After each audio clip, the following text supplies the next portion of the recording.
Hey guys, so real quick, I wanted to go over my over-unders. My over-under is that I underestimate my pay, and I overestimate these bills. So these are the actual totals, and this is how much I estimate for setting my budget up. So, it's, I don't know, 7-Eleven, but whatever. Okay.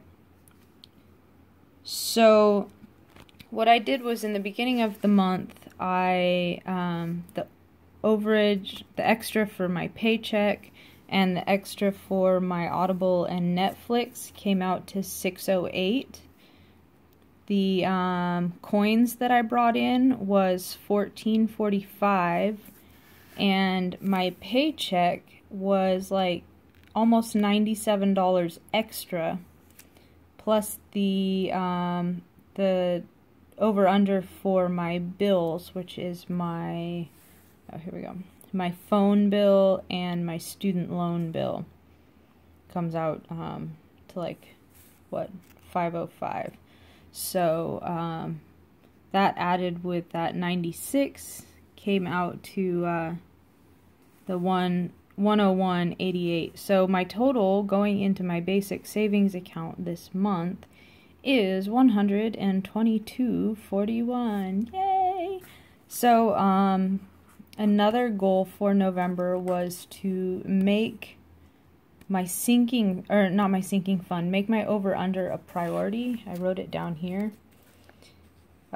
Make it a priority. Just do the math and transfer it out was the goal. And then track my cash in my cans, set up money for Christmas, and put money aside for getting studded tires. Find out how much my dental was going to be. It's like over $7,000. I was expecting $2,000, so this will be interesting. So first up, since it's the smallest, will be the Christmas.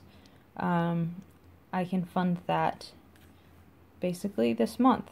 And then put money towards studded tires. I'll be putting this money will go into my savings account, the one that I put my over-under money into. I think I'll be doing most of my Christmas shopping online, so it makes sense not to pull it out as cash if I'll be doing it all on Amazon, and keeping track of what I bought for who and how much it cost. But my goal is to stay under $250 this year, which last year I didn't have any money to spend at all. So this is great. This is going to be really good, and I'm really excited about that extra money. So yay. So my over-under, my basic general savings account is that is going to be my, if I want to go visit family. So like I can afford to go home for Christmas. It's just under $200 to go home for Christmas, and I now have I think I've got like $170, so I can actually afford to drive to Eastern Oregon to go visit my family for Christmas, which is yay, kind of exciting there too. So we'll see how that goes. Maybe we'll see what happens. Anyway, and then that should leave me with what? So, oh, and I didn't take out my garden fund, so this will be plus 50. So this will be $775 minus $250 will leave me with what?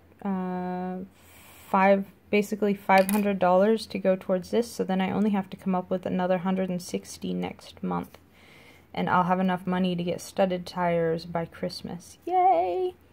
So crisis averted. I feel so much better. So, oh, and an update on my cans. So, I'm tracking all of my cash that I have on me, available, sitting around in various places. And then also going to keep track of what my starting budget or starting amounts or starting balances on my sinking funds. So my pocket money is just $20 a week. I have a $20 bill tucked away that I don't touch. It's kind of like a mini dire emergency fund.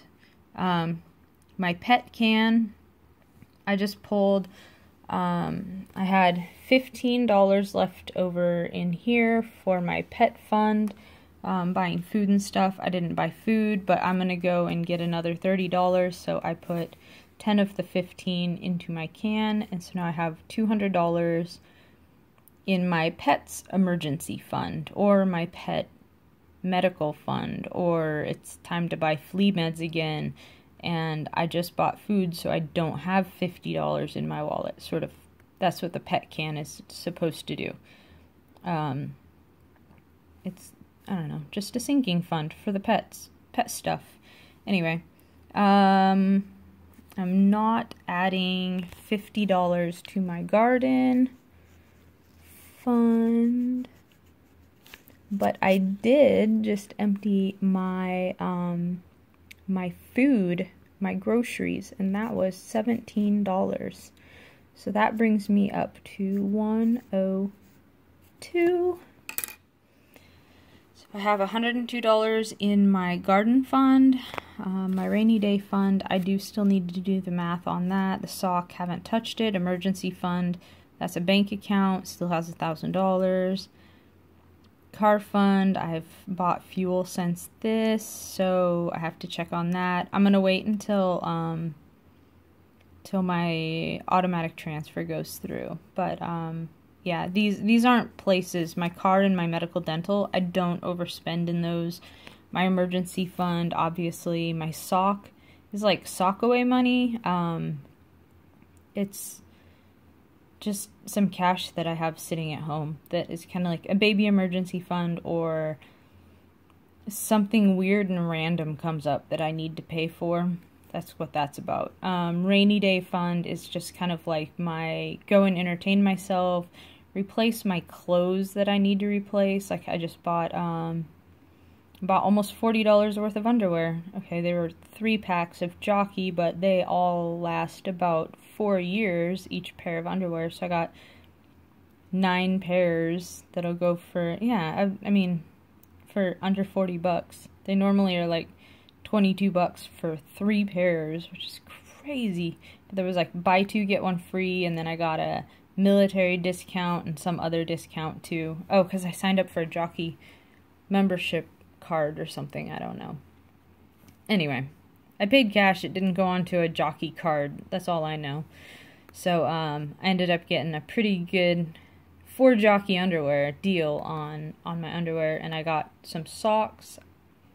I got a 10-pack of socks and some other random things. But anyway, so I need to double check how much I pulled out of my rainy day fund, and I haven't added anything to it yet. I'm waiting until the next week. So every week when my allowance, when I give myself a new allowance, unless I have something very specific, some event set up, I will put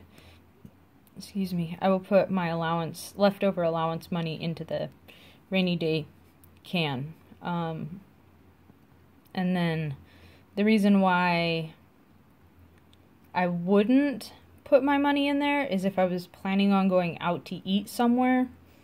I don't have an eating out budget. That's what my pocket money is for. If I want to go and grab a sandwich, or I want to go, get a coffee or whatever. So that's what my pocket money is for. I don't have an eating out budget. But anyway,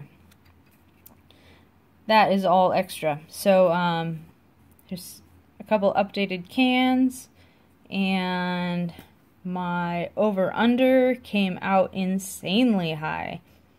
Normally it's only like $20 or $30, but I did some overtime that I really need to mark down in my calendar, just so that I can kind of keep track of it too. But yeah, that's really cool. I'm really excited about this. I might get to go home for Christmas. Yay! All right. So I'm going to cut this short. Well, not short. I said more than enough. But I've got my envelopes set up, my cash set up to go to the bank and figure out what I need.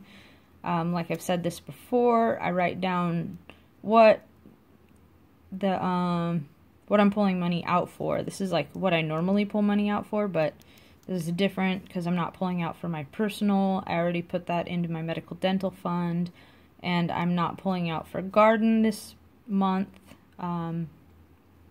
because I do have $102 in there, and it's winter time, and I don't really need to buy anything right now. So then another thing that I do is I write down how many of which denomination I need so that the teller can just count it out. Yep, so that's it. All right, bye guys. Happy hump day.